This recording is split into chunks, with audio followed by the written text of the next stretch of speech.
Blood and Starlight.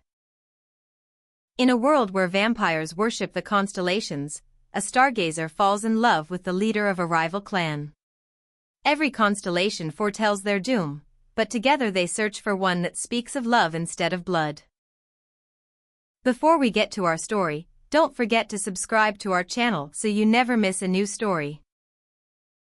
And now for Blood and Starlight. Chapter 1: The Observatory of Bones. The ancient observatory perched on the cliff's edge like a monument to forgotten gods, its bone-white towers reaching toward the star-drunk sky. Lyra pressed her palm against the cold stone, feeling the thrum of celestial energy that coursed through the structure's foundation. Tonight, the constellation of the hunter's heart would reach its zenith, and with it, the prophecy that had haunted her dreams for centuries. "The stars are restless," she whispered to the wind that carried the salt tang of the ocean far below. Her silver eyes, inherited from generations of stargazers, caught and held the light of distant suns as she traced familiar patterns across the heavens. Behind her, the great brass telescope, older than memory, forged when her clan first learned to read the language of light, waited in perfect stillness. The constellation of sorrow had spoken 3 nights ago, warning of blood spilled under moonlight. The weeping maiden had followed, her tears falling as meteors that crashed into the sea. And now, the hunter's heart pulsed with crimson light, its message as clear as it was terrifying. War was coming. Lyra pulled her midnight blue cloak closer, though the cold could not truly touch her. Vampires of the Starlight clan had long ago traded warmth for the ability to commune with the stars, their bodies as eternal and distant as the constellations they served. She had been born under the sign of the North Star, marking her as a true stargazer, one who could read the future written in fire across the void. The massive oak doors of the observatory creaked open behind her, and she didn't need to turn to know who approached. Lord Aldrich's footsteps echoed with the weight of command, each stride measured and purposeful. As leader of the Starlight clan, he carried the burden of their people's survival, and lately, that burden had carved deeper lines around his storm-gray eyes. "What do you see, child of stars?" His voice held the cadence of centuries, rich with the authority that came from leading their kind through the darkest nights of their existence. Lyra's fingers tightened on the stone parapet. "The same as yesterday, my lord. The same as the day before. The hunter's heart burns with the promise of war, and the crimson crown rises in the east. The Nocturni clan moves against us." Aldrich joined her at the wall, his presence both comforting and commanding. Despite his youthful appearance, frozen at 35 when he had been turned 3 centuries ago, power radiated from him like heat from a forge. "And the other signs? The ones you haven't told me about?" She closed her eyes, feeling the familiar ache that came with true sight. "The lover's embrace appears in the western sky, but it's wrong. Corrupted. Instead of silver light, it pulses with gold and crimson intertwined. I don't understand what it means. Perhaps it means nothing. Perhaps it's a trick of distance, or atmospheric disturbance." But even as he spoke the words, they both knew better. The stars did not lie, could not lie. They simply were, eternal and immutable, their messages written in the fundamental language of the universe. If the lover's embrace was changing, it meant something that had never happened before was about to unfold. A commotion in the courtyard below drew their attention. Torches moved like fireflies through the darkness, and Lyra could hear the sound of horses' hooves on stone.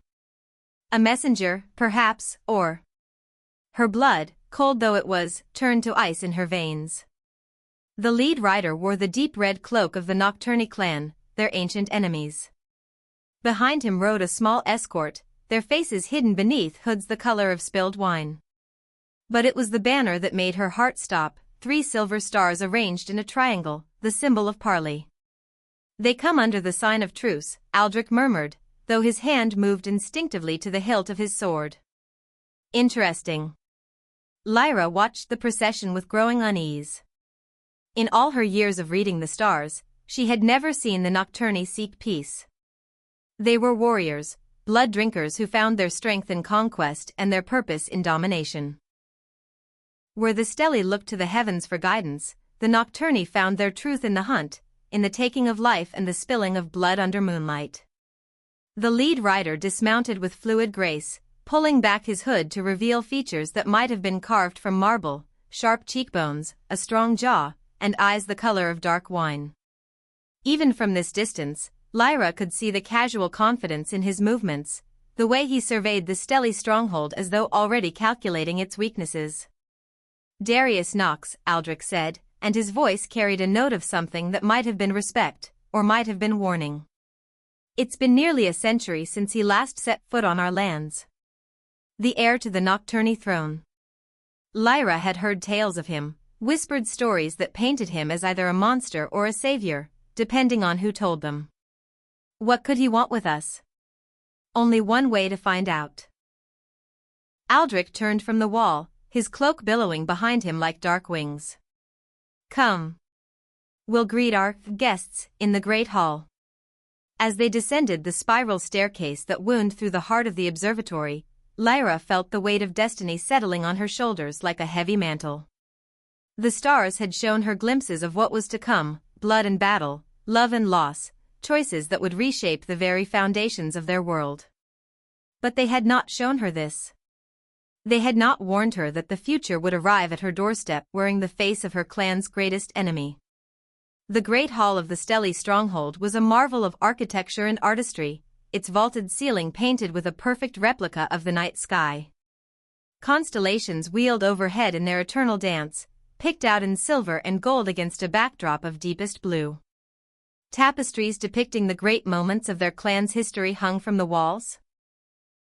The first stargazer receiving her gift from the North Star, the building of this very observatory, the great treaty that had once brought peace between the clans. That peace had lasted barely 50 years. Now, as servants hurried to prepare the hall for their unexpected guests, Lyra found herself studying those tapestries with new eyes. So many moments of triumph and tragedy, all of them foretold by the stars. All of them inevitable. All of them leading to this moment. The massive doors to the great hall swung open with a resonant boom that echoed through the chamber like thunder. Darius Knox entered first, his blood-red cloak trailing behind him as he strode across the polished marble floor with the confidence of a man who had never known defeat. His escort followed, 5 vampires whose very presence seemed to darken the air around them. Lyra felt her breath catch as she got her first clear look at the nocturni air. The stories had not done him justice. There was something almost hypnotic about the way he moved, a predatory grace that spoke of power held in careful check. His dark hair caught the light from the constellation ceiling, and when his wine-dark eyes swept the hall, she felt as though he could see straight through to her soul. "Lord Aldrich." Darius stopped in the center of the hall and offered a bow that was precise without being servile. "I thank you for receiving us under the laws of hospitality." "Prince Darius." Aldrich descended the steps from the dais where the high table sat, his own movements no less graceful, no less commanding. "It has been some time since a member of your family honored us with their presence." "Not since the last war, I believe." There was something almost like amusement in Darius's voice. "When my father led his armies against these very walls." The temperature in the room seemed to drop several degrees. Several of the stelly nobles shifted uncomfortably, hands drifting toward weapons that courtesy demanded they leave sheathed. Lyra felt the tension like a physical weight pressing down on her chest. "That was a different time," Aldrich replied carefully. "A different world." "Indeed."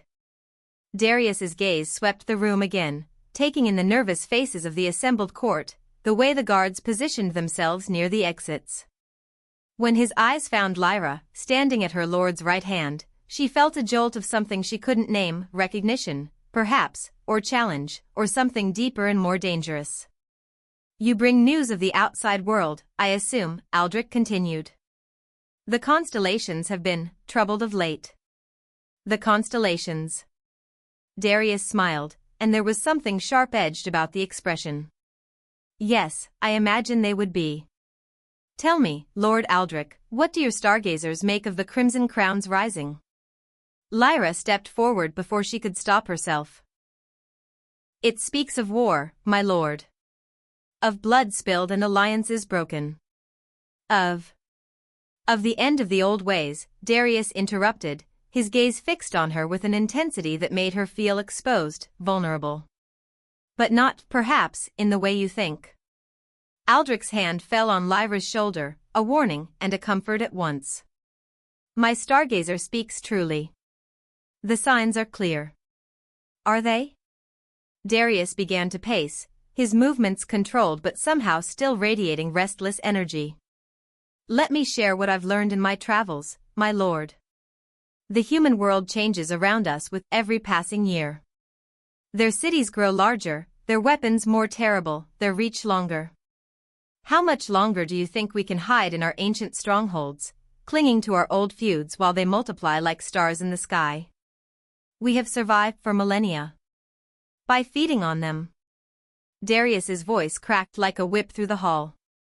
By taking what we need in the darkness and retreating to our towers and caverns. But they grow clever, my lord. They ask questions. They have tools now that can see in the dark, devices that can track our movements, weapons that can kill us from distances our ancestors never imagined. Lyra felt a chill that had nothing to do with temperature. She had seen this in the stars, not clearly, but in fragments and whispers. Cities of glass and steel reaching toward the heavens. Humans with power that rivaled the constellations themselves. A future where the night itself might not be sanctuary enough. What are you proposing? Aldrich asked, though his tone suggested he already suspected the answer. An end to the war between our clans. A joining of our strength. Darius stopped his pacing directly in front of the dais, his eyes burning with conviction. Your people read the future in the stars. Mine find strength in the hunt, in adapting, in surviving no matter the cost. Together, we might find a way to not just endure the coming changes, but to thrive in spite of them. The silence that followed was deafening. Lyra could hear her own heartbeat, slow and steady in her ears, could feel the weight of every gaze in the room. The very idea was madness. The two clans had been enemies for so long that their enmity was written into the foundations of their culture. The Stelli drew their power from contemplation and wisdom, the Nocturni from action and instinct. They were as different as ice and fire. And yet. The lovers' embrace, she whispered, the words falling from her lips before she could stop them. Gold and crimson intertwined. Darius's head snapped toward her, his eyes widening with something that looked like recognition. You've seen it too. Seen what?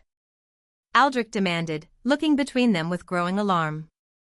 The new constellation, Lyra said, her voice barely audible. It shouldn't exist. The stars don't change their patterns, they don't, but it's there. Every night it grows brighter, and every night I understand less of what it means. I've been tracking it for months, Darius said, his attention now completely focused on her. My clan has seers as well, though they read signs in blood and bone rather than starlight. They all say the same thing, something is coming that has never come before. A change so fundamental that it will reshape everything we know about our world.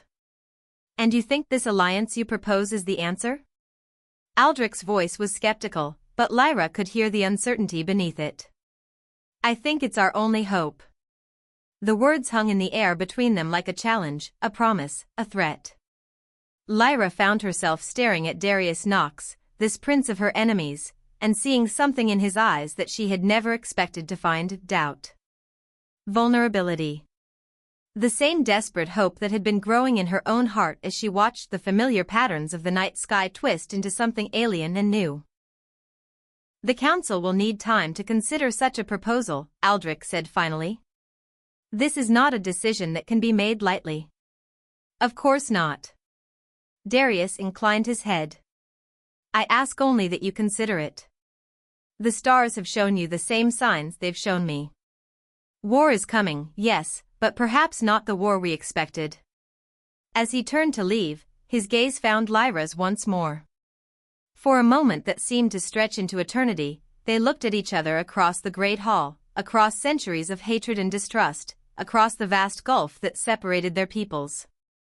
And in that moment, Lyra felt something shift inside her chest, something that had nothing to do with constellations or prophecy and everything to do with the way his eyes seemed to see straight through to her soul. "Until we meet again, Lady Stargazer," he said softly, and somehow his voice carried across the entire hall despite its gentle tone. Then he was gone, sweeping from the hall with his escort, leaving behind only the lingering scent of midnight air and the echo of possibilities that should never have existed. Chapter 2: Forbidden Stars. 3 nights passed before Lyra could bring herself to climb the observatory stairs again. 3 nights of tossing restlessly in her chambers, of pacing the ancient corridors like a caged wolf, of trying and failing to banish the memory of wine-dark eyes and a voice that spoke of impossible alliances. When she finally returned to her sanctuary among the stars, she found she was not alone. "I wondered when you would come," Darius said without turning from the great telescope. He had positioned it toward the western horizon, where the lover's embrace burned with its strange, corrupted light. "Your guards are remarkably easy to evade. Perhaps your lord should consider recruiting from my clan." Lyra's hand went instinctively to the silver dagger at her hip, though she made no move to draw it. "You should not be here. The laws of hospitality ended when you left our halls." "Did they?" He finally turned, and in the starlight his features seemed carved from shadow and moonbeam. "I was under the impression that a stargazer's observatory was neutral ground. Sacred to all who seek wisdom in the heavens." She wanted to argue, to demand he leave, to maintain the proper distance between enemies that centuries of tradition demanded. Instead, she found herself moving closer to the telescope, drawn by a curiosity stronger than caution. "What do you see when you look at it?" she asked, nodding toward the strange constellation. "Chaos." His answer was immediate, honest in a way that surprised her. "Everything my clan holds dear, order, hierarchy, the natural way of things, it all falls apart when I look at that cursed star pattern. 2 hearts beating as one, gold light and red light spiraling together until they become something entirely new. And what does your clan seers say it means?" Darius was quiet for so long she thought he wouldn't answer. When he finally spoke, his voice was barely above a whisper. "They say it means the death of everything we've ever known. That the old blood will mix with the new, and from that union will come either salvation or destruction." Lyra felt her breath catch. "The stelly prophecies speak of the same thing. A great convergence, when the patterns of fate itself will shift. We've been preparing for war because that's what we've always done." Darius moved away from the telescope, coming to stand beside her at the stone balustrade. "For 1,000 years, our clans have fought. Your people retreat to their towers to read the future, and mine sharpen their claws to tear it apart. But what if this time, retreat and attack both lead to the same ending?" The wind picked up, carrying with it the scent of the sea and something else, something wild and dangerous that made her heart race despite herself. She was acutely aware of his presence beside her, of the way his fingers gripped the stone, of the tension in his shoulders that spoke of barely contained power. "You speak of heresy," she said, though the words felt hollow even as she spoke them. "Do I? Or do I speak of evolution?" He turned to face her fully, and she could see flecks of gold in his dark eyes that seemed to mirror the strange light of the constellation above. "Tell me, Lady Lyra, for I know your name, just as you know mine, when was the last time the stars were wrong?" "Never. The stars cannot lie." "Precisely. So if they show us a future where gold and crimson unite, where the lover's embrace burns with new fire, then perhaps that future is not one we should fear, but one we should embrace." She backed away from him, suddenly afraid. Not of him, but of the way his words seemed to resonate in her chest like struck bells. "You don't understand. The prophecies speak of blood and fire, of the ending of all things. They speak of change." His voice followed her as she moved, rich and compelling. "Of transformation. But change does not always mean destruction, just as transformation does not always mean death. And what would you have me do? Betray my clan? Turn my back on everything I've been taught? I would have you look at the stars without the filter of 1,000 years of hatred. He gestured toward the night sky, where familiar constellations wheeled in their eternal dance alongside the newcomer that should not exist. Look at them not as a stelly stargazer, but as Lyra. What do you see? Against every instinct, every teaching, every warning that had been drilled into her since childhood, she looked. Not with the careful, analytical gaze of a prophet reading fate, but with the wonder of someone seeing the night sky for the first time. The lovers' embrace pulsed overhead, its strange light washing over them both. And for just a moment, just one impossible, breathless moment, she could swear she saw what he saw. Not destruction, but creation. Not ending, but beginning. Two forces that had spent centuries in opposition discovering what they might accomplish together. This is madness, she whispered. Perhaps. His hand moved, almost touching hers where it rested on the stone, then pulled back as though burned. But sometimes madness and wisdom are separated by nothing more than time and perspective. A sound from the courtyard below made them both freeze, the regular tread of guards making their rounds. If they found the Nocturne Prince here, in the heart of the Stelly stronghold. You need to go, Lyra said urgently. If they find you, meet me tomorrow night. The words were spoken so quickly she almost missed them. There's a place I want to show you. A place where the answers might be clearer than they are here. I cannot. I will not. But even as she spoke the denial, she knew it was a lie. Something had awakened in her during this conversation, something that felt like hunger and hope and terror all twisted together. The rational part of her mind screamed warnings, but that part was growing quieter with every moment she spent in his presence. The ruins of the old temple, 3 miles north of here, he continued as though she hadn't spoken. Where the first treaties between our peoples were signed, before the wars began. If you come, I'll show you something that might change everything. If you don't. He didn't finish the sentence. He didn't need to. Without another word, he vaulted over the balustrade, dropping into the darkness below with inhuman grace. Lyra rushed to the edge, peering down, but he had already vanished into the shadows as completely as if he had never been there at all. She remained at the observatory wall long after the guards had passed, long after the night had grown cold and still around her.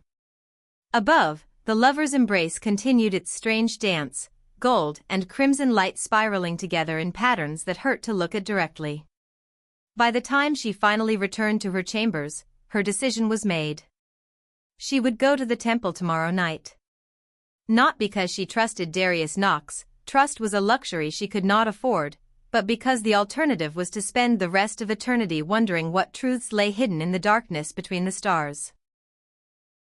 Chapter 3: The Temple of First Sins. The ruins stood like broken teeth against the star-drunk sky, their once proud columns now little more than weathered stone and memory. Lyra approached on foot, having left her horse a safe distance away where it couldn't be traced back to the Stelly stronghold. Every step felt like a betrayal, every breath a small rebellion against centuries of carefully maintained hatred. She had told no one of her destination. The lie had come easily, a need to observe the northern constellations from a different vantage point, research for the prophecies that grew more urgent with each passing night. Lord Aldrich had accepted the explanation without question, trusting in her dedication to their people's ancient calling. That trust felt like a weight around her throat now.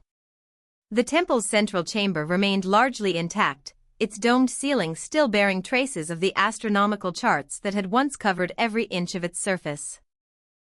Here, in the days before the Great Schism, both clans had come to seek guidance from the stars.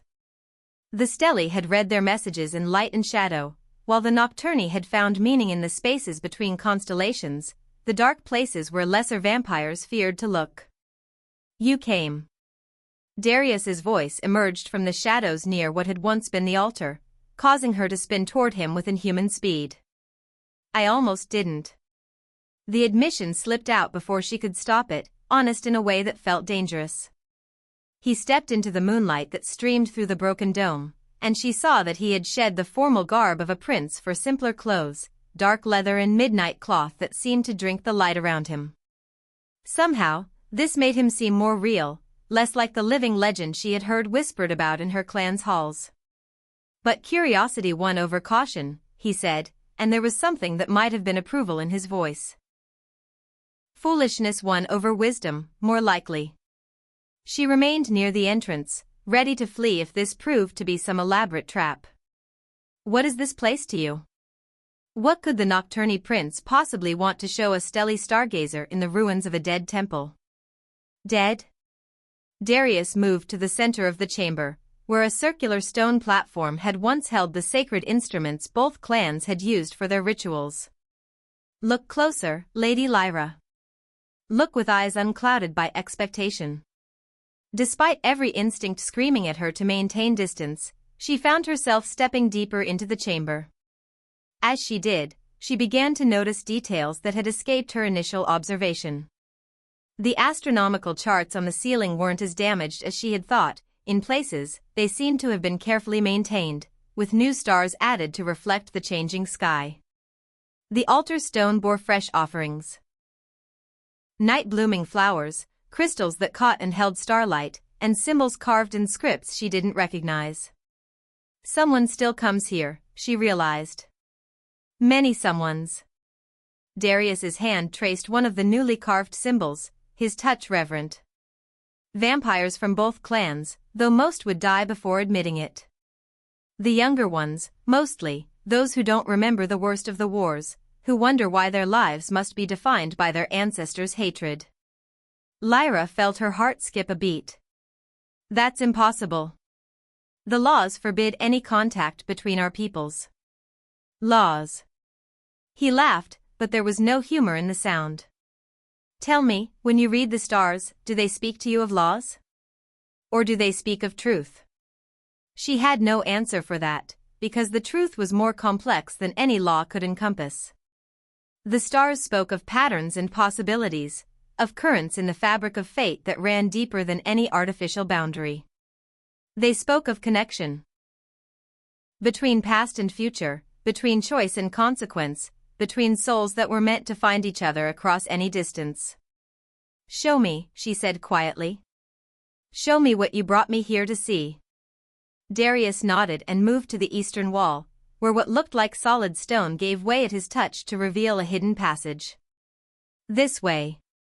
The passage led deeper into the temple's foundations, past chambers that had been carved from living rock in the early days of vampire civilization. Their footsteps echoed in the confined space, and Lyra was acutely aware of how alone they were, how far from any help should this prove to be some elaborate trap. But as they descended, she began to sense something else, a presence that felt familiar and alien at once.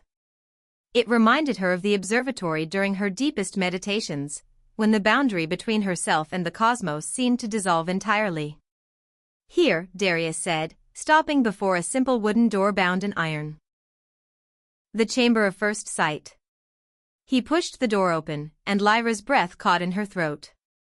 The room beyond was small and circular, its walls covered in what looked like living starlight.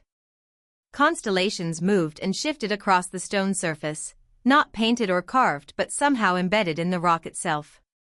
At the center of the chamber stood a pool of water so still and clear it might have been polished obsidian, reflecting the moving stars with perfect clarity. What is this place? She whispered. Legend says it's where the first Stargazer received her gift, Darius replied, his voice equally hushed. Where she learned to read the language of light and became the founder of your clan. But legend also says she wasn't alone that night. That's not, our histories say.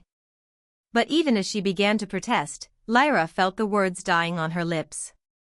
Because there, moving across the walls in patterns of gold and crimson light, was a story she had never been told. Two figures stood in the chamber, one reaching toward the stars with arms outstretched, the other crouched beside the pool with hands trailing in the water.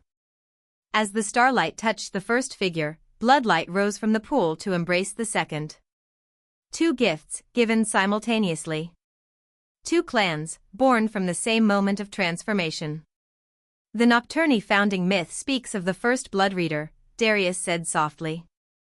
A vampire who learned to see the future written in crimson drops, who became the father of our line. But in our version of the story, he wasn't alone either. They were, together. Lyra stared at the figures on the wall, watching as they turned toward each other, as starlight and bloodlight intertwined around them like lovers' arms. Bound by something deeper than clan loyalty. United in purpose. Darius moved to stand beside the pool, his reflection wavering in its depths. Until fear divided them. Until they let others convince them that their differences were weaknesses rather than strengths. Lyra approached the pool slowly, mesmerized by the way the water seemed to hold depths that had nothing to do with physical distance. As she drew closer, images began to form in its surface as visions that felt both like memory and prophecy. She saw the first war between the clans, brother turning against sister over a misunderstanding that grew into hatred. She saw the years of bloodshed that followed, the retreat to separate strongholds, the gradual transformation of love into enmity. And running through it all like a golden thread was the promise of reconciliation, of a time when the children of stars and blood would find their way back to each other. The lover's embrace, she breathed, understanding flooding through her like cold fire. Not corruption, Darius agreed. Completion. The constellation isn't warning us of disaster, it's showing us the way home. Their eyes met across the pool, and in that moment Lyra felt the world shift around them. Not the physical world, but something deeper, the invisible threads that connected all things, the pattern that underlaid reality itself. She could see it stretching between them, golden and crimson light spiraling together exactly as it did in the impossible constellation above. "This is madness," she whispered, but her voice held no conviction. "Then let us be mad together," he replied, and extended his hand across the water. For a heartbeat that felt like eternity, she stared at his outstretched fingers.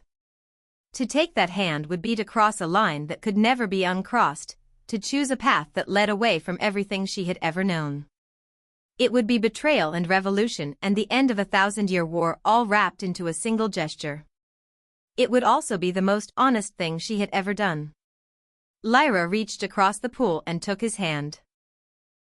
The moment their fingers touched, the chamber exploded with light, not painful, but overwhelming, as if every star in the sky had suddenly decided to sing in harmony. The water in the pool began to glow, reflecting not the constellations on the walls but something new entirely, a map of possibilities, a glimpse of futures that could only exist if two enemies chose to become something more than the sum of their hatred. "Do you see it?" Darius's voice seemed to come from very far away, though his hand remained steady in hers. She saw it. Cities where Steli and Nocturne worked side by side, combining their gifts to unravel mysteries that neither could solve alone. She saw the human world growing closer, no longer something to hide from but something to engage with as equals rather than predators. She saw children born of both bloodlines, carrying within them the wisdom of stars and the strength of shadows. And she saw herself, standing not in an ancient observatory but on the balcony of some unimaginable future, watching the lover's embrace burn bright and true overhead while strong arms encircled her waist and a familiar voice whispered words of love in her ear. "It's beautiful," she gasped, tears she hadn't known she was capable of streaming down her cheeks. "It's possible," he corrected. "But only if we're willing to pay the price." The visions faded, leaving them standing in the gentle glow of the chamber's eternal starlight, hands still joined across the sacred pool. The silence stretched between them, heavy with implications and weighted with the gravity of choice. "What price?" Lyra asked, though part of her already knew the answer. "Everything we've ever been told about who we are. Everyone we've ever served." Darius's thumb traced across her knuckles, a gesture so tender it made her heart ache. "The moment word of this reaches our clans, we become outcasts. Traitors to a war that has defined both our peoples for centuries." Lyra pulled her hand back reluctantly, immediately missing the warmth of his touch. "They would hunt us to the ends of the earth." "Probably. His matter-of-fact tone was somehow more unsettling than fear would have been. Though I suspect some would understand, eventually. The young ones, like I said. Perhaps even some of the old ones, who remember what came before the hatred. She turned away from the pool, needing distance to think clearly. But even facing the star-mapped walls, she could feel his presence like a gravitational force, pulling at something deep in her chest.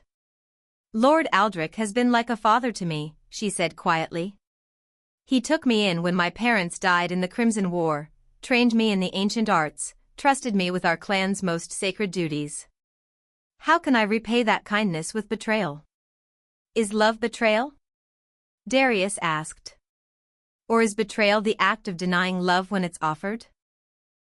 The word hung between them like a challenge, like a promise, like a threat. Love. Neither of them had spoken it aloud before, but it pulsed in the air around them as real and undeniable as the light from the walls. We barely know each other, she protested, but the words felt hollow even as she spoke them. I've known you for 3 days and 1,000 years, he replied simply. Every time I looked at the stars and wondered if somewhere, someone else was looking back. Every time I read the prophecies and hoped for a future different from the one we were promised. Every time I dreamed of peace and saw your face in my dreams without knowing your name. Lyra's breath caught. She had experienced the same thing, those strange dreams that had haunted her for decades, visions of golden eyes and gentle hands that had no place in her waking world. She had dismissed them as fantasy, as her mind's way of coping with the loneliness that came with her calling. This is happening too fast, she whispered. Or exactly as fast as it needs to. Darius moved closer, but didn't reach for her again. The stars don't wait for our convenience, Lyra. They move according to their own schedule, and the lover's embrace grows brighter with each passing night. Whatever is coming, it's coming soon. She closed her eyes, trying to center herself in the familiar discipline of her training. But instead of the cool detachment she usually found in meditation, she felt only the wild beating of her heart and the impossible pull of possibility. If we do this, if we choose this path, how do we even begin? Carefully. Quietly. His voice was closer now, barely a whisper. There are others in both clans who question the old ways. We find them, we gather them, we show them what we've seen here tonight. We build a foundation for peace one vampire at a time. And if it doesn't work? If we're discovered before we can make any real progress? Then we face the consequences together. The certainty in his voice made her open her eyes, and she found him standing just an arm's length away, his expression serious but unafraid. I've spent my entire existence preparing to lead the Nocturne clan, to carry on a war I never chose and never understood. If I'm going to throw that away, I can't think of a better reason than love. There it was again, that dangerous word that seemed to rewrite reality with each utterance. Lyra felt her careful walls crumbling, her rational mind surrendering to the truth that had been growing in her heart since the moment she first saw him in the Great Hall. My lord will expect me to report on tonight's observations, she said, grasping for practical concerns even as her world shifted around her. Tell him you saw the lover's embrace growing stronger.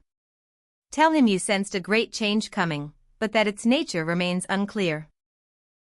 Darius smiled, and for the first time since she'd met him, it reached his eyes. All of that is true, after all. Despite everything, the danger, the uncertainty, the magnitude of what they were contemplating, Lyra found herself smiling back. You're asking me to become a very skilled liar. I'm asking you to become a very careful revolutionary. He held out his hand again, palm up, an invitation rather than a demand. But only if it's what you truly want. She stared at his outstretched palm, at the strong fingers that could tear steel or trace constellations with equal ease. In the distance, she could hear the sound of night birds calling to each other across the ruins, their songs a counterpoint to the steady rhythm of her own heartbeat. When she placed her hand in his, it felt like coming home. Then we're both mad, she said. The best people usually are. This time when he leaned closer, she didn't pull away. His free hand rose to cup her cheek, thumb brushing away the tears she hadn't realized were still falling. His skin was cool against hers, but his touch sent heat racing through her veins like liquid fire. "The first Stargazer and the first blood reader," he murmured, his breath warm against her lips. Coming full circle at last. When he kissed her, the chamber filled with light again, not the explosive radiance of their joined hands over the pool, but something gentler, warmer, like the glow of a distant star finally coming home. She felt the rigid structures of her world dissolving, replaced by something fluid and alive and infinite with possibility. When they finally broke apart, both of them breathing harder than strictly necessary, the constellations on the walls had shifted. The gold and crimson lights no longer moved in their eternal dance but had arranged themselves into a new pattern. One that looked suspiciously like two figures standing together, hands intertwined, faces turned toward a shared horizon. "Even the temple approves," Darius observed, his voice rough with emotion. Lyra laughed, and the sound surprised her with its lightness. When was the last time she had truly laughed? When was the last time joy had felt like something other than a distant memory? "We should go," she said reluctantly. "Dawn isn't far off, and if we're both missing when the sun rises." "I know." But neither of them moved, neither willing to be the first to break the spell that had settled over them. Finally, practicality won over desire, and they made their way back through the hidden passages to the temple's main chamber. The ruins felt different now, not like a monument to failure, but like a promise of renewal. The broken columns and weathered stones seemed to whisper of cycles completed, of old things passing away to make room for the new. At the temple's entrance, they paused. Soon they would return to their separate strongholds, to their separate roles, to the elaborate dance of enmity that had defined their peoples for so long. But something fundamental had changed between them, something that could not be unchanged no matter what dangers lay ahead. "How do we communicate?" Lyra asked. "How do we begin this impossible task?" Darius pulled something from his cloak, a small crystal pendant that seemed to hold its own internal light. "Blood glass," he explained, fastening the chain around her neck with gentle fingers. "Forged in the deep caves where my clan practices their arts. If you hold it and think of me, I'll know. And if I have something urgent to share, it will grow warm against your skin." She touched the pendant, feeling it pulse with a rhythm that matched her heartbeat. "And if we're discovered? Then we face whatever comes next together." He brushed his lips across her forehead, a benediction and a promise. "Until tomorrow night, Lady Lyra of the Stars. Until tomorrow night, Lord Darius of the Shadows." She watched him disappear into the darkness, his form melting into the night as though he had never been anything more than a dream. But the pendant at her throat remained warm, and when she looked up at the sky, the lovers' embrace burned brighter than she had ever seen it before. Chapter 4: Whispers and Warnings. The observatory felt like a cage when Lyra returned to it the next evening. The familiar brass instruments seemed cold and distant, the carefully maintained charts and star maps nothing more than elaborately decorated prisons. She tried to lose herself in her work, tracking the movement of familiar constellations, but her mind kept drifting to wine-dark eyes and gentle hands and the taste of possibility on her lips.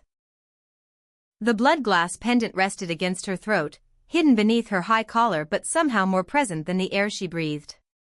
Twice it had grown warm during the day, brief flashes of heat that made her heart race with anticipation.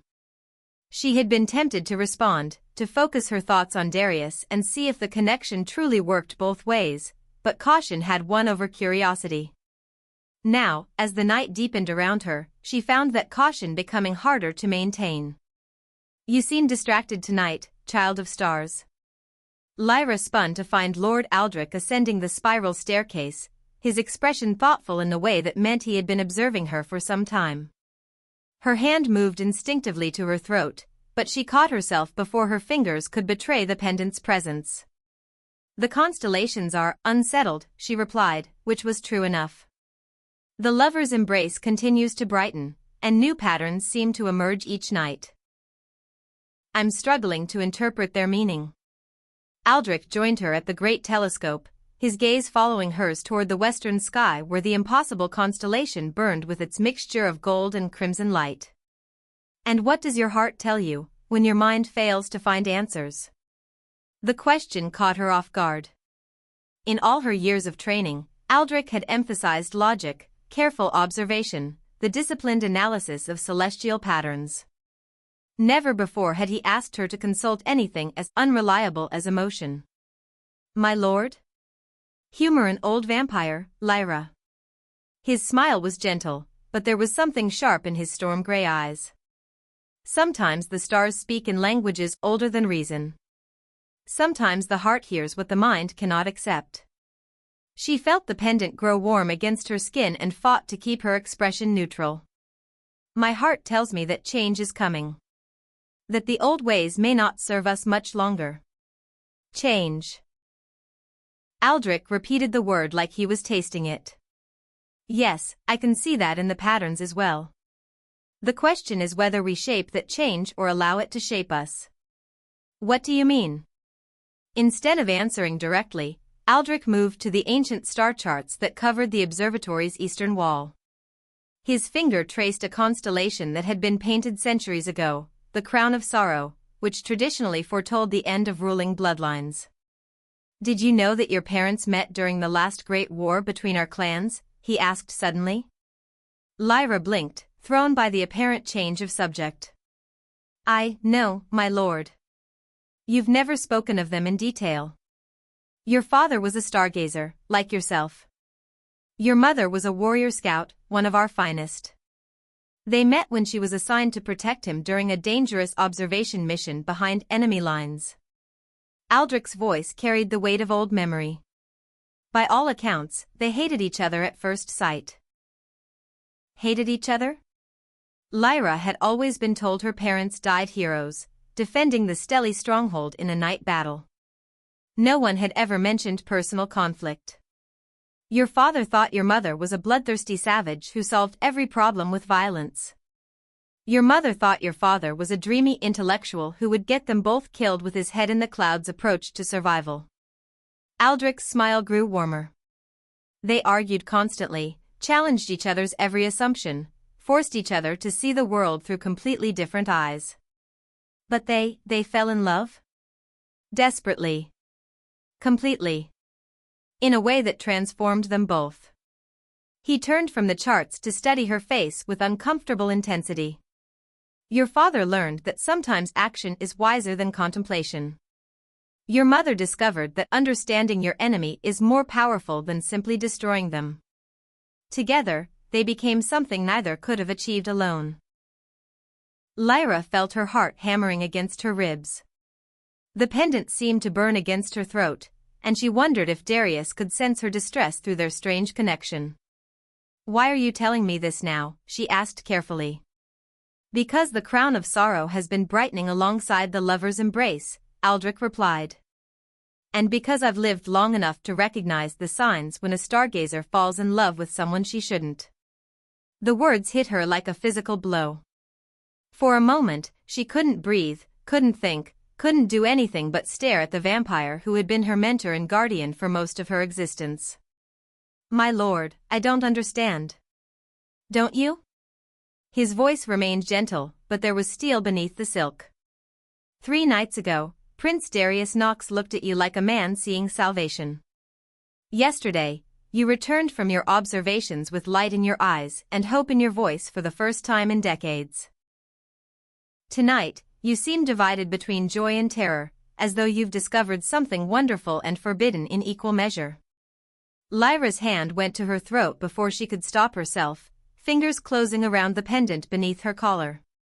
The gesture was small, unconscious, but Aldrich's eyes tracked it with laser focus. Show me, he said quietly. It wasn't a request. With trembling fingers, Lyra pulled the blood-glass pendant from beneath her collar. It rested against her palm like a captured star, pulsing with its own inner light, beautiful and damning in equal measure. Aldrich studied it for a long moment, his expression unreadable. Blood glass, he said finally. A nocturne artifact. Used for communication between close allies. My lord, I can explain. Can you? He moved closer, and for the first time in her life, Lyra felt afraid of the vampire who had raised her. Can you explain why you wear the token of our greatest enemy against your heart? Can you explain why you smell of the old temple ruins, where no stele has set foot in 50 years? Can you explain why the stars themselves seem to be rewriting their patterns around you? The stars? The stars don't lie, Lyra. But they can be influenced. By powerful emotions, by deep connections, by bonds that transcend the ordinary limitations of clan and blood. His voice dropped to barely above a whisper. By love. The word hung between them like an accusation, like a confession, like a threat. Lyra felt the world tilting around her, all her careful plans crumbling before they had even truly begun. He's not what you think, she said desperately. Darius isn't our enemy. He wants peace, he wants our peoples to find a way to work together. He wants you. Aldrich's interruption was sharp as a blade. And that, child of stars, may be the most dangerous thing of all. Why? The question burst from her lips with more force than she intended. Why is love dangerous? Why must our peoples remain enemies forever? What does this war serve except to make us both weaker, more isolated, less capable of facing the real challenges that threaten our survival? Aldrich was quiet for so long she thought he wouldn't answer. When he finally spoke, his voice carried the weight of centuries. Because the last time a stele and a nocturne fell in love, it nearly destroyed us all. The revelation hit her like a thunderbolt. What do you mean? The war that claimed your parents' lives. The bloodiest conflict in our recorded history. It began when a stargazer fell in love with a bloodreader, when two young vampires thought they could overcome 800 years of enmity with nothing more than passion and good intentions. Aldrich's eyes were distant, lost in painful memory. Their clans discovered the affair. Both were branded as traitors. And in the chaos that followed, the anger, the betrayal, the desperate attempts to prove loyalty through violence.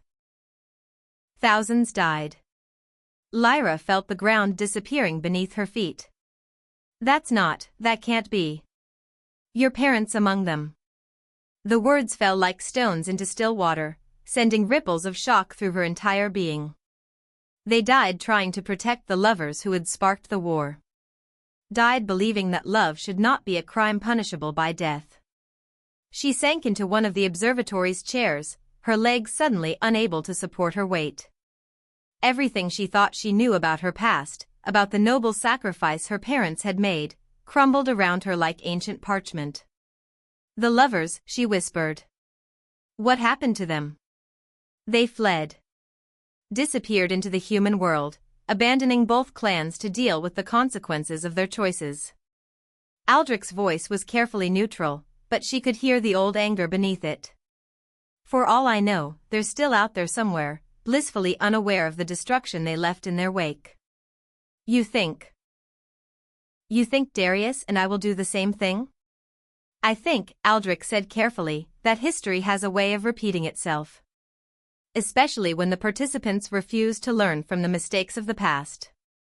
The pendant grew warm against her palm, and she knew without looking that Darius was trying to reach her, probably sensing her distress through whatever mystical connection the blood glass provided. The urge to respond was almost overwhelming, but under Aldrich's watchful gaze, she didn't dare. What would you have me do? She asked finally. End it. Now. Before it goes any further. Aldrich's tone was firm but not unkind. Break whatever connection exists between you and the Nocturne Prince. Return to your duties, your calling, your proper place in the order of things. And if I refuse? The silence that followed was answer enough. You would exile me. It wasn't a question. I would protect our people from another war. Aldrich's expression was pained but resolute. Even if it means losing you in the process. Lyra closed her eyes, feeling the weight of impossible choices settling on her shoulders. On one side lay duty, loyalty, the safety of everything and everyone she had ever known. On the other lay love, hope, the promise of a future where ancient enemies might become something more than the sum of their hatred. Both paths led through darkness. Both demanded sacrifices that felt like dying. "How long do I have to decide?" she asked. "Until dawn." Aldrich moved toward the staircase, then paused. "For what it's worth, child of stars, I understand the temptation. Love is the strongest force in any universe. But sometimes, the strongest force is also the most destructive." He left her alone with the stars and her racing thoughts, the pendant burning like a brand against her palm. Above, the lovers' embrace pulsed with its impossible light, and for the first time since she had begun seeing it, the constellation looked less like a promise and more like a warning. Chapter 5, Blood and Starfire. The blood glass grew so hot against Lyra's palm that she almost dropped it, the sudden intensity of its warmth cutting through her despair like a blade. Darius was calling to her urgently, and the connection between them thrummed with something that felt dangerously close to panic. She looked toward the staircase where Aldrich had disappeared, then at the pendant pulsing with crimson light. Every rational thought screamed at her to ignore the summons, to break the connection here and now before it could draw her deeper into a web of impossible choices. But rational thought had been losing ground to something stronger for days now. She closed her eyes and let her mind reach out to his. "Lyra." His mental voice was strained, urgent. "They know. My father knows about us." Her heart stopped beating for a moment. "How?" "A scout saw us at the temple. He reported to my father tonight. They're mobilizing the clan. They think I've been compromised, that you've somehow ensorcelled me." "Darius. Listen to me." The force of his thoughts cut through her rising panic. "My father is calling for your clan's blood. He believes this is some stealthy plot to weaken the Nocturni from within. Lord Aldrich will receive a formal challenge at dawn." The pendant slipped from her nerveless fingers, clattering to the stone floor of the observatory. A formal challenge. The most ancient and binding of vampire laws. When one clan leader challenged another, only blood could answer. The challenged party could choose single combat or warfare, but they could not refuse to respond. She was on her feet and running before conscious thought caught up with her actions, racing down the spiral staircase toward Aldrich's private chambers. She had to warn him, had to find some way to prevent the catastrophe that her choices had set in motion. The corridors of the stelly stronghold seemed endless as she ran, her footsteps echoing off ancient stone. Servants and guards pressed themselves against the walls as she passed, startled by the sight of their normally composed Stargazer in such obvious distress. She found Aldrich in his study, bent over a table covered with maps and correspondence. He looked up as she burst through the door, and she saw that he had already received the Nocturni Herald. "So," he said quietly, gesturing to the blood-red scroll that lay unrolled before him. "It has begun again." "My lord, I'm sorry, I never meant." "Didn't you?" He rose from his chair, and for the first time she could remember, he looked every one of his 7 centuries. "Did you truly believe you could conduct a clandestine affair with the heir to our greatest enemy without consequences? It wasn't supposed to happen like this." The words tumbled from her lips in a desperate rush. "We were trying to find a way to bring peace between our peoples. The lovers' embrace, the prophecies, they all point toward unity, toward war." Aldrich cut her off, his voice carrying the weight of final judgment. "That constellation you've been so fascinated by? It doesn't speak of love, Lyra. It speaks of the ending of everything we hold dear." "No." She shook her head violently. "We saw the truth in the temple, in the chamber of first sight. The founders of our clans were united once. They can be again. The founders of our clans were lovers who let their passion blind them to the costs of their choices." Aldrich moved to the great window that looked out over the courtyard, where torches were already being lit as the clan prepared for war. Their union didn't create peace. It created the very schism that has defined us for 1,000 years. Lyra felt the world tilt around her. What are you saying? I'm saying that the first Stargazer and the first Bloodreader were the lovers whose affair sparked the original war between our peoples. Their forbidden union didn't bring the clans together, it tore them apart. And now you and Prince Darius are following in their footsteps, straight toward the same destruction. The truth hit her like a physical blow, driving the air from her lungs. She sank into a chair, her mind reeling as all the pieces of a terrible puzzle clicked into place. The visions in the sacred pool, the way the chamber had responded to their touch, the sense of coming full circle, it hadn't been prophecy. It had been echo, the past bleeding through into the present like an old wound that had never properly healed. The crown of sorrow, she whispered. It foretells the end of ruling bloodlines. Yes. Aldrich's voice was heavy with ancient pain. Because when this war is over, there may be no clans left to rule. A commotion in the courtyard below drew their attention. Riders were approaching at full gallop, their torches cutting through the pre-dawn darkness like falling stars. But these weren't messengers or scouts, these were warriors, armed and armored for battle. The Nocturni advance guard, Aldrich observed with grim calm. They waste no time. But as the riders drew closer, Lyra could see that something was wrong. There were too few of them, and they rode with the desperate urgency of those fleeing rather than those attacking. At their head rode a figure she recognized despite the blood that streaked his face and the desperate exhaustion in his movements. Darius, she breathed. Without waiting for permission, she ran from the study and down toward the great gates. Behind her, she could hear Aldrich shouting orders, but his words were lost in the rush of blood in her ears. All that mattered was reaching Darius before the Stelly guards decided he represented a threat to be eliminated.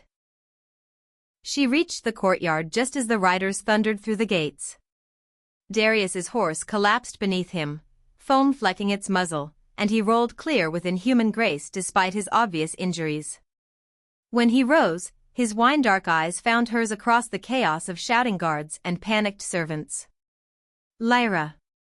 Her name was a prayer on his lips. Thank the stars you're safe. What happened? She started toward him, but a dozen Stelly swords appeared to block her path. Why are you here? Because my father is mad with rage and our clan is marching to war. Darius swayed on his feet, exhaustion and blood loss taking their toll. Because I chose love over loyalty, and now both our peoples will pay the price. Lord Aldrich appeared at the top of the great steps, flanked by the senior members of the Stelly Council.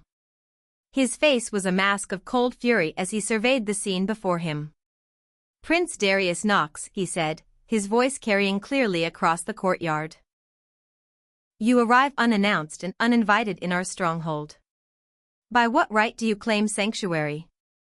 By the right of one who seeks to prevent the destruction of everything we both hold dear. Darius straightened despite his wounds, meeting Aldrich's gaze with unflinching resolve. By the right of one who loves your daughter of stars more than his own life. A shocked silence fell over the courtyard. In all the centuries of enmity between their peoples, no Nocturni had ever spoken such words within Stelly walls. The very air seemed to thrum with the weight of his confession. You admit to corrupting one of our sacred Stargazers? Aldrich's voice was deadly quiet. I admit to finding my other half in the most unlikely place. Darius's eyes never left Lyra's face, even as the swords at his throat pressed closer. I admit to discovering that love is stronger than hatred, that hope is more powerful than fear, that two souls can recognize each other across any divide. Fool. Aldrich descended the steps slowly, his expression terrible in its cold calculation. Do you have any idea what you've done? What consequences your love has unleashed? I know that my father leads an army toward these walls. Darius's voice cracked with exhaustion and emotion.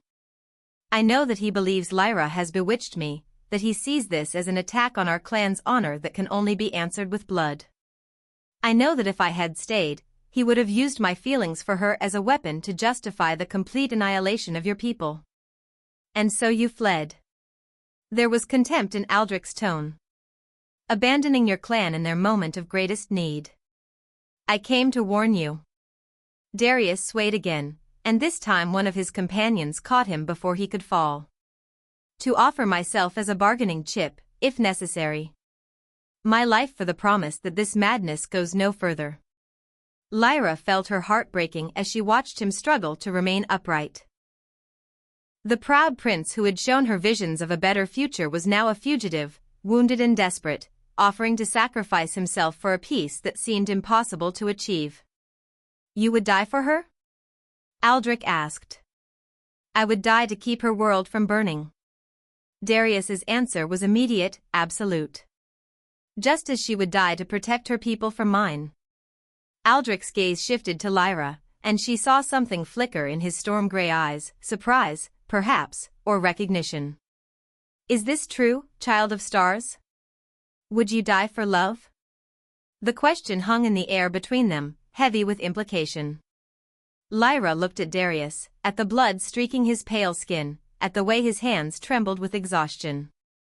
She thought of the visions they had shared in the sacred chamber, of the future that could exist if two enemies chose to become something greater than their hatred. And she thought of her parents, who had died defending lovers whose affair had sparked a war. Yes, she said simply. But I would rather live for it. For a moment that stretched like eternity, no one moved. The torches flickered in their brackets, casting dancing shadows across the ancient stones. In the distance, she could hear the sound of horns, war horns, growing closer with each passing second. Then Aldrich smiled, and it was the first time Lyra had ever seen him look genuinely surprised. Then perhaps, he said quietly, there is another way. Chapter 6, The Price of Peace. Another way?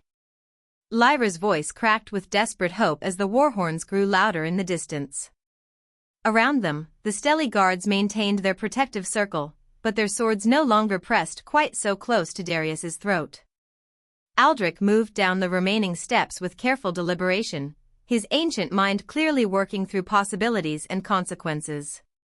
When he reached the courtyard floor, he studied Darius with the intensity of a scholar examining a particularly complex constellation. The formal challenge your father issued, he said finally. It demands satisfaction by blood. Single combat or warfare, those are the only acceptable responses under the old laws. My lord, one of the council members protested, surely you're not considering. I'm considering survival, Aldrich cut him off sharply. Our spies estimate Lord Nox's forces at nearly 3,000 vampires. We have perhaps half that number, and most of our warriors are scattered across distant territories. In a direct confrontation, we would be slaughtered. Darius straightened, ignoring the way the movement made his wounds bleed more freely. There is a third option. If the challenged party can demonstrate that the challenge itself is based on false premises. The challenge of truth, Lyra breathed, understanding flooding through her. But that requires a trial by Starlight, Aldrich finished. Where the accused must prove their innocence before the constellations themselves. His expression grew thoughtful. It has not been invoked in over 2 centuries. Because it's usually a death sentence, another council member said grimly. The stars show truth, yes, but they also show consequences. Most who attempt it are consumed by their own secrets. The war horns were close enough now that individual notes could be distinguished, the deep, resonant calls that had preceded nocturne attacks for centuries. But there was something different in their rhythm tonight, something that spoke of rage rather than mere conquest. How long before they arrive? Aldrich asked one of Darius's companions, a lean vampire with the scarred hands of a career soldier. Perhaps an hour, my lord. Prince Darius chose the fastest horses, but Lord Nox's army was already mobilized when we fled. Then we have little time to prepare. Aldrich turned back to Darius, his expression grave. The challenge of truth is not something to be undertaken lightly, Prince. You would stand beneath the stars and allow them to strip away every secret, every hidden motive, every shadow in your heart. If they find you false, if your love for my Stargazer is revealed to be manipulation or simple lust, the consequences will be severe. And if they find him true? Lyra stepped forward, her own voice steadier than she had expected. What then? Then your love will be acknowledged as genuine, and the formal challenge must be withdrawn. Aldrich's smile was sharp-edged. Your father would have no choice but to accept the judgment of the stars, Prince Darius. They are, after all, the ultimate arbiters of truth in our world. Darius swayed again, but his voice remained firm. I accept. My lord, the scarred vampire said urgently, this is madness. You're wounded, exhausted. The trial requires absolute clarity of mind and spirit. In your current condition. In my current condition, I'm exactly where I need to be. Darius's eyes found Lyra's across the courtyard. Love doesn't wait for convenient moments, Marcus. It simply is. The sound of running feet echoed from the direction of the great hall, and a messenger appeared, his face pale with urgency. My lord, he gasped, dropping to one knee before Aldrich. The observatory reports strange movements in the night sky. The lovers' embrace burns brighter than ever before, and new patterns are forming around it. The stars are responding, Lyra realized. They know what's coming. Aldrich nodded grimly. Then we have their attention, at least. The question is whether they'll judge us worthy of their intervention. He turned to address the growing crowd of stealthy vampires that had gathered in the courtyard. Prepare the circle of truth at the observatory's peak. Send word to all clan members within the stronghold, tonight, we bear witness to a trial that may determine the fate of both our peoples. As the crowd dispersed to carry out his orders, Aldrich approached Darius directly. You should know, he said quietly, that the last vampire to undergo the challenge of truth was your great-grandfather. He was accused of murdering a stealthy diplomat during peace negotiations. What was the verdict? Darius asked, though something in his expression suggested he already knew. Guilty. The stars revealed that he had indeed committed the murder, but they also showed his reasons. The diplomat had been planning to poison the entire Nocturne negotiating team. Aldrich's voice was carefully neutral. He was executed according to our laws, but the attempted mass assassination he prevented might have triggered a war that would have consumed both clans entirely. Truth, Darius murmured, is rarely simple. No. It's not. Aldrich's gaze shifted to Lyra. Which is why I need to know, before we begin this trial, whether you're prepared for whatever truths might be revealed. About him. About yourself. About the forces that have brought you together. Lyra felt the familiar weight of choice settling on her shoulders, but this time it felt different. This time, instead of being torn between duty and desire, she felt a strange sense of clarity. The path ahead was dangerous, possibly fatal, but it was the only path that led toward truth rather than destruction. I'm prepared, she said simply. Then let us see if the stars agree. The ascent to the observatory's peak took place in a procession unlike any in stellar history. Vampires lined the spiral staircase, their faces solemn in the torchlight as Darius climbed toward his trial. He had refused offers of healing or rest, insisting that he must face the stars exactly as he was, wounded, exhausted, stripped of all pretense and preparation. Lyra walked beside him, close enough to offer support if he faltered but far enough away to avoid any suggestion that she was influencing his movements. Behind them came the most senior members of both clans, for several of Darius's companions had revealed themselves to be high-ranking Nocturni who had chosen to follow their prince into exile rather than support a war they believed to be unjust.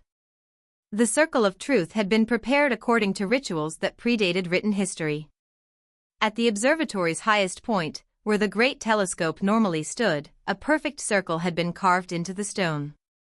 Ancient symbols ringed its perimeter, some stellar, some nocturne, and others so old that their meanings had been lost to time. The circle represents the eternal nature of truth, Aldrich explained as they took their positions around its edge. What is revealed here cannot be hidden, cannot be changed, cannot be forgotten. Prince Darius, do you willingly submit to the judgment of the stars? I do. Darius stepped into the circle's center, and immediately the air around him began to shimmer like heat waves rising from summer stone. Lady Lyra, Aldrich continued, as the one whose honor has been questioned, do you accept the right to witness his trial? I do. She moved to the edge of the circle, close enough to touch the barrier of shimmering air that now surrounded Darius. Then let the stars speak truth. The moment Aldrich spoke the ritual words, the night sky exploded with light. Every constellation visible from the observatory blazed with sudden intensity, their combined radiance turning the darkness into something approaching day. At the center of it all, the lovers' embrace pulsed with gold and crimson fire that seemed to reach down toward the circle like grasping fingers. Darius gasped as the starlight touched him, his back arching as though he had been struck by lightning. When he opened his eyes, they were no longer wine-dark but filled with swirling galaxies, stars being born and dying in the space of heartbeats. Speak, Aldrich commanded. Tell us why you pursue a union that your own clan sees as betrayal. Because, Darius said, his voice echoing strangely in the charged air, I have seen what we could become together, and it is worth any price. The starlight around him intensified, and suddenly the air above the circle filled with images, visions pulled directly from his memory and made manifest. Lyra watched herself as Darius had first seen her, standing at Aldrich's side in the great hall. But overlaying that image was another, herself as she appeared in his dreams, reaching toward stars that bled golden light while he reached toward shadows that pulsed with crimson fire. The two images merged and separated like dancers, showing how recognition had struck him like a physical blow. I have dreamed of her for decades, Darius continued, his star-filled eyes never leaving her face. Not knowing her name, not understanding what the visions meant. But when I saw her in your hall, Lord Aldrich, I knew that everything I had ever believed about fate and destiny was about to change. More images swirled in the air, their first conversation in the observatory, the moment their hands had touched across the sacred pool, the kiss that had rewritten both their worlds. But the starlight didn't just show events, it revealed the emotions beneath them, the desperate longing and fear and hope that had driven every choice. And what of your clan's honor? The question came from Marcus, Darius's scarred companion. What of the oaths you swore to your father and your people? The starlight around Darius darkened momentarily, and pain flickered across his features. I love my clan. I would die for any member of it without hesitation. But love and honor are not always the same thing. New images formed, heated arguments with his father, secret meetings with younger clan members who questioned the eternal war, moments of doubt and self-recrimination that had plagued him for years. The Nocturne way has always been adaptation, survival, evolution. We are stronger when we embrace change rather than fight it. His voice grew stronger, more certain. My father sees my love for Lyra as weakness, as corruption. But the stars see it for what it truly is, evolution. The next step in what both our clans must become if we are to survive the coming age. Pretty words, sneered a voice from the crowd. Lyra turned to see one of the more conservative Stelly elders, his face twisted with centuries of ingrained hatred. But what proof do we have that this isn't simply an elaborate Nocturne plot? How do we know you haven't bewitched our Stargazer for your own purposes? The question hung in the air like a thrown dagger, and Lyra felt her heart stop. This was the moment of greatest danger, when the trial could turn from revelation to execution. If the stars found any trace of deception in Darius's motives. But instead of darkening, the starlight around him blazed brighter than ever. The constellations above wheeled in their ancient dance, and suddenly the circle of truth filled with a sound like cosmic laughter, not mocking, but joyous, as though the universe itself was pleased by some private joke. Bewitched. Darius's voice carried that same cosmic amusement. Oh, I am most certainly bewitched. Utterly, completely, hopelessly bewitched by a woman who challenges every assumption I've ever held about the world. But the enchantment flows both ways, and it was not of our making. The images in the air shifted, showing not just their meetings but the forces that had drawn them together, currents in the fabric of reality itself, connections that had been building for centuries without either of them knowing. The lover's embrace wasn't a new constellation at all, Lyra realized with shock. It was an old one, so ancient that it had been forgotten, only now returning to visibility as the cosmic cycles aligned. The first Stargazer and the first Bloodreader, Darius continued, his voice now carrying harmonics that seemed to come from the stars themselves. They were not the cause of division between our clans. They were the original unity, the template from which both our peoples were born. Their separation created the wound that has festered for 1,000 years. Their reunion, through us, is the healing that has always been prophesied. Impossible, the elder protested, but his voice lacked conviction now. The evidence blazing in the air above them was too clear, too overwhelming to deny. The crown of sorrow doesn't foretell the end of our bloodlines, Lyra said suddenly, understanding flooding through her like starlight. It foretells the end of our separation. The death of the artificial divisions that have kept us apart. The war horns were very close now, close enough that individual voices could be heard shouting orders in the distance. Lord Nox and his army had arrived at the gates of the Stelly stronghold, and soon they would demand an answer to their challenge. The trial is concluded, Aldrich announced, his voice carrying clearly across the observatory. The stars have spoken, and their judgment is clear. Prince Darius Nox loves Lady Lyra of the Stars with a devotion that transcends clan loyalty, personal ambition, and even self-preservation. Their union is not betrayal but destiny, not weakness but strength, not corruption but completion. A great cheer went up from the assembled vampires, not just Stelly, but the Nocturni who had followed Darius into exile. For the first time in centuries, members of both clans stood together under the same stars, united by something stronger than hatred. But their celebration was cut short by the sound of steel on stone as the great gates of the stronghold burst open. Lord Nox had arrived. Chapter 7: The Meeting of Stars and Shadows. The courtyard filled with Nocturni warriors like a crimson tide, their armor gleaming in the torchlight as they formed battle lines with predatory precision.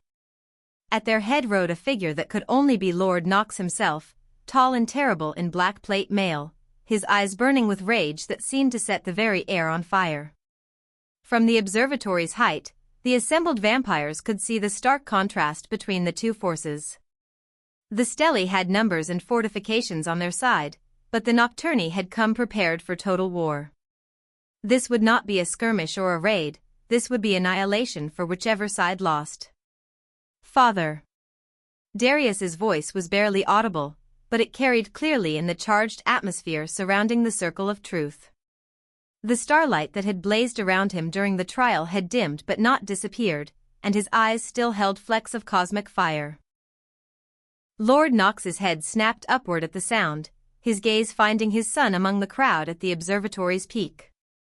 For a moment, something that might have been relief flickered across his features, relief that quickly transformed into something far more dangerous. Darius. The name echoed off the ancient stones like a thunderclap. Come down from there. Come down and face what you have done. He cannot, Aldrich called back, his voice magically amplified to carry across the distance. He has undergone the challenge of truth and been judged worthy by the stars themselves. Any who would harm him now must answer to forces greater than clan law. A shocked murmur ran through the Nocturni ranks. The challenge of truth was as binding for them as it was for the Stelly, ancient law that predated their separation, written in the fundamental structure of their supernatural existence. Worthy? Lord Nox's laugh was like breaking glass. Worthy of what? Of betraying his own blood? Of allowing himself to be seduced by star-drunk mystics and their pretty illusions? Worthy of love, Lyra said, stepping forward to the very edge of the observatory. The blood-glass pendant at her throat pulsed with warm light, and she could feel the connection between herself and Darius strengthening, becoming something that transcended physical distance. Worthy of choosing hope over hatred, future over past, unity over division. You. Lord Nox's attention fixed on her with laser intensity, and she felt the weight of his rage like a physical blow. Star Witch. Daughter of the Void. What spell have you woven around my son? No spell but truth, she replied, surprised by the steadiness of her own voice. No magic but recognition. Your son and I are two halves of something that was separated long ago. We have simply found our way back to each other. Lies. Lord Knox drew his sword, a blade of such perfect darkness that it seemed to drink light from the air around it. My son would never willingly consort with our enemies. You have corrupted him, poisoned his mind with false visions and pretty words. Then test me, Lyra said suddenly, the words surprising even herself. Challenge me to the same trial your son has undergone. Let the stars judge whether my love is true or false, whether my motives are pure or corrupt. A deathly silence fell over both armies. For Estelle to voluntarily submit to a challenge of truth was unprecedented enough. For one to issue such a challenge while facing an army of their greatest enemies was either the height of courage or the depths of madness. Lyra, Darius said urgently, you don't understand what you're asking. The trial was difficult enough for me, and I was prepared for it. You're exhausted, emotionally drained. I'm exactly where I need to be, she interrupted, echoing his own words from earlier. If this is what it takes to prove that our love is real, that it's not some elaborate deception or supernatural corruption, then I'll face whatever the stars demand. Lord Knox urged his horse closer to the observatory's base, his dark blade still naked in his hand. You would submit to judgment? You would risk your life to prove this attachment is genuine? I would risk everything, Lyra said simply. Because without truth, love is nothing. And without love, we are all lost in the darkness between stars. Another murmur ran through the assembled vampires, but this time it carried a different tone. Where before there had been anger and fear, now there was something that might have been hope. Both armies had seen their enemies display courage that transcended clan loyalty, devotion that superseded political calculation. Very well, Lord Knox said finally. But I name the conditions. If the stars judge you false, if they reveal any trace of deception, manipulation, or hidden agenda, then you die, and my son returns to the clan he has abandoned. If they judge you true. He paused, clearly struggling with the implications of that possibility. If they judge me true, Lyra said quietly, then you will accept that our love is real, and you will work with Lord Aldrich to find a path toward peace between our peoples. Peace. Lord Knox spoke the word like a curse. You ask me to abandon 1,000 years of justified anger, to forget the blood that has been spilled, to ignore every insult and injury our clans have inflicted upon each other. I ask you to remember what came before the anger, Lyra replied. To look beyond the wounds to the healing that might be possible. To choose the future over the past. For a long moment, Lord Knox said nothing. His army waited in perfect silence, their discipline absolute even as their world balanced on the edge of transformation. Finally, he sheathed his sword with a sharp, decisive motion. So be it. But the trial will be conducted here, in view of both armies. Let all witness the judgment of the stars. The descent from the observatory took place in absolute silence, as though the entire world was holding its breath.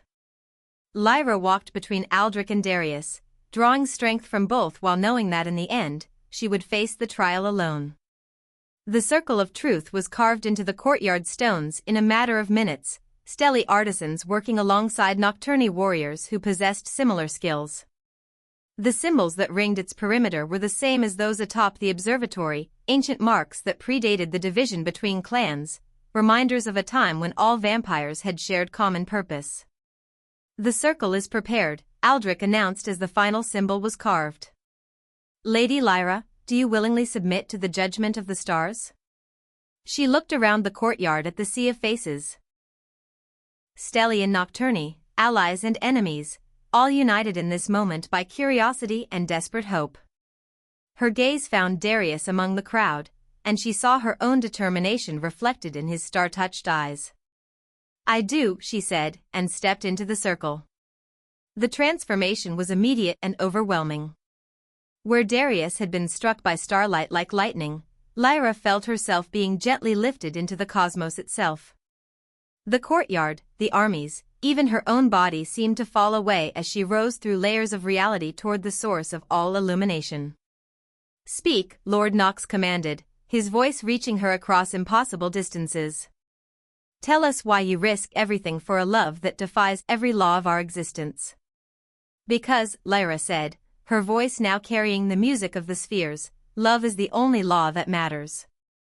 Love is the force that births stars and binds galaxies, that creates meaning from chaos and hope from despair. Love is what we were before we forgot ourselves, and what we will become when we remember."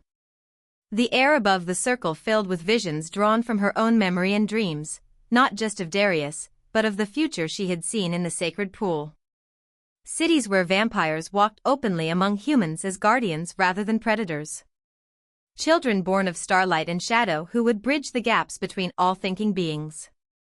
A universe where difference was celebrated rather than feared, where diversity was strength rather than weakness. "And what of duty?" Aldrich asked gently. "What of loyalty to your own people?" "True loyalty serves the highest good," Lyra replied, cosmic winds carrying her words to every corner of the courtyard. "I serve my people best by showing them a path beyond endless war. I honor my training by using it to build rather than destroy. I fulfill my destiny by choosing love over fear." The visions shifted, showing not just what could be but what would be if the current path continued, endless cycles of violence and vengeance, both clans growing weaker with each passing century until they became nothing more than legends haunting the darkness. The human world advancing beyond their ability to hide, forcing them into a final war that would consume everyone and everything they held dear. "The choice is simple," Lyra continued, her consciousness now spanning the space between stars. "We evolve together, or we die separately. We choose love and transformation, or we choose hatred and extinction. And you believe this union between yourself and my son can change the fate of entire civilizations?" Lord Knox's question carried skepticism, but also something that might have been wonder. "I believe," Lyra said simply, "that every great change begins with a single choice made by someone willing to risk everything for truth." The starlight around her blazed with sudden intensity, and suddenly the courtyard filled with music, not audible sound, but vibrations that touched the soul directly. The lovers' embrace descended from the sky like a benediction, its gold and crimson light washing over both armies until every face was illuminated with cosmic fire. In that light, old wounds seemed to heal. Ancient hatreds dissolved like shadows before the dawn. For just a moment, every vampire in the courtyard could see what Lyra saw, the fundamental unity that connected all things, the love that bound the universe together at its deepest level. When the light finally faded, Lyra found herself standing once again on solid stone, her body somehow lighter than it had been before. The circle of truth had released her, its judgment complete. "The trial is concluded," Aldrich said formally. "The stars have spoken, and their verdict is clear. Lady Lyra loves Prince Darius with a devotion that serves not just her own heart, but the highest good of all our peoples. Their union is blessed by forces greater than any of us can fully comprehend." Lord Knox stood in silence for a long moment, his dark armor seeming somehow less forbidding in the aftermath of celestial judgment.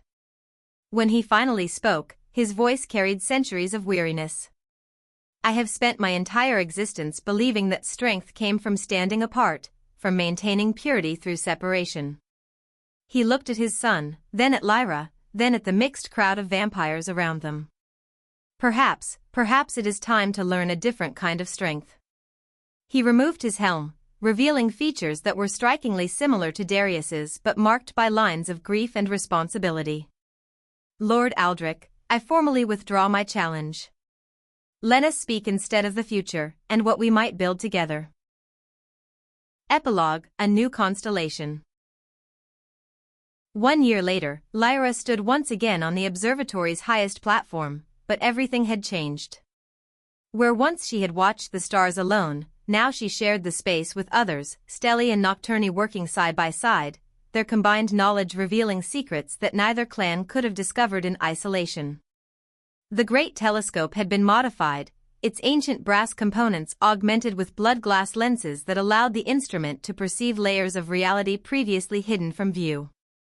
Tonight, they were tracking a new phenomenon, stars being born in patterns that seemed to mirror the social changes taking place in the world below. The constellation of Unity shows 3 new stars tonight, reported Elena, a young nocturnal astronomer whose gift for reading cosmic patterns rivaled Lyra's own. The formation is stabilizing exactly as the equations predicted. Excellent. Lyra made notes in the shared journal that had become the foundation for their revolutionary new understanding of celestial mechanics. That should be enough data to present to the human astronomers tomorrow. The integration hadn't been easy. Both clans had faced internal resistance, with conservative factions on both sides arguing that their ancient ways should be preserved. But the younger generation had embraced change with enthusiasm that surprised even their leaders, and gradually the older vampires had been won over by the undeniable benefits of cooperation. The breakthrough that had changed everything came when they discovered that stellar stargazing and nocturnal blood reading were actually complementary aspects of the same underlying ability. Together, they could perceive the future with unprecedented clarity and accuracy, a discovery that had immediately attracted the attention of human scientists studying temporal mechanics. Contact with the outside world has been easier than anyone expected, Darius said, joining her at the telescope. His duties as liaison between the clans and various human organizations kept him busy most nights, but he always returned to the observatory when important observations were being made. Because we finally have something to offer besides ancient wisdom and mysterious warnings, Lyra replied, accepting the cup of warming tea he brought her. Practical applications, testable theories, collaborative research, the humans appreciate that we're approaching them as equals rather than hidden guardians. Through the modified telescope, she could see the lights of the nearby city where the first joint vampire-human research facility was under construction. The project had been controversial among humans as well, but the promise of technological advances derived from vampire sensory abilities had proven irresistible to the scientific community. Lord Aldrich sends his compliments, Darius continued. The peace treaty with the Sanguine clan has been formally signed. With them joining the alliance, we now have 4 of the 5 major vampire populations committed to the new cooperative framework. Lyra nodded, though her attention remained focused on the stars. The Sanguine clan had been the most difficult to convince, their isolationist tendencies making them suspicious of any change to traditional ways. But the evidence of what cooperation could achieve had finally swayed them. And the 5th, she asked. The Shadow Court remains undecided. But Marcus thinks their younger members are pressuring the elders to at least open negotiations. Darius moved behind her, his arms encircling her waist as they both gazed up at the night sky. Give them another year, and I think even the Shadow Court will see the wisdom of unity. Above them, the lovers' embrace burned with steady light, no longer the anomalous intrusion it had once seemed but a natural and permanent part of the celestial order.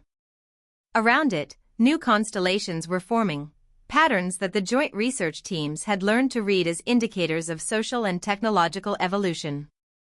Sometimes I still can't believe it worked, Lyra murmured, leaning back against Darius's chest. That something as simple as 2 people falling in love could reshape entire civilizations. It wasn't simple, Darius corrected gently.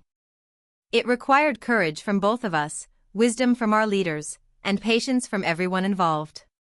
Love was just the catalyst, the spark that ignited changes that were already waiting to happen. The spark that nearly started a war, she reminded him. The spark that prevented a dozen wars, he countered. The human world is changing so rapidly that we would have been forced into conflict eventually. At least this way, we're shaping that change instead of simply reacting to it. Elena cleared her throat diplomatically from across the platform. Forgive the interruption, but we're receiving another transmission from the Lunar Observatory. They want to confirm the orbital calculations for the new satellite array. Lyra sighed and reluctantly pulled away from Darius's embrace. Work never stopped when you were part of an effort to revolutionize interspecies cooperation, but she wouldn't trade the challenges for anything. Every day brought new discoveries, new possibilities, new reasons to believe that the future they had envisioned in the sacred pool was not just possible but inevitable. "Tell them we'll have the calculations ready within the hour," she said, moving toward the communications equipment. "And remind them that the next phase of the project will require input from all three species, human, stelly, and nocturni working together." As she began the complex work of translating celestial observations into practical engineering data, Lyra felt a deep sense of satisfaction settle over her. This was what she had been born for, not just to read the future in the stars, but to help create it. "Lyra," Darius called softly from the edge of the platform. She looked up from her calculations to see him silhouetted against the star-drunk sky, his hand extended toward her in a gesture that mirrored their first meeting in the sacred chamber. But this time, there was no hesitation, no fear of consequences, no weight of ancient hatred to overcome. This time, there was only love and the infinite possibilities it created. She took his hand, and together they watched as another star blazed to life in the constellation of unity, a bright new light that would shine for generations to come, a symbol of what could be achieved when enemies chose to become something greater than the sum of their fears. In the distance, the city lights twinkled like earthbound stars, and Lyra could see figures moving on the balconies of the research facility, humans and vampires working late into the night on projects that would have been impossible just a year ago. Children born of mixed heritage played in carefully designed gardens where plants from both worlds grew in impossible profusion. The future stretched before them, bright with promise and rich with potential. There would be challenges ahead, moments of doubt and difficulty that would test their commitment to this new path. But they would face those challenges together, united by bonds stronger than blood or starlight. Above them all, the lovers' embrace pulsed with gentle light, an eternal reminder that love was indeed the strongest force in any universe, strong enough to heal ancient wounds, bridge impossible gaps, and transform enemies into the deepest of allies. The stars had spoken, and their message was clear. In a cosmos vast beyond imagining, love was the thread that connected all things, the light that guided all travelers, the truth that made all other truths possible. And in that truth, Lyra and Darius had found not just each other, but the key to a future where anything was possible. The end.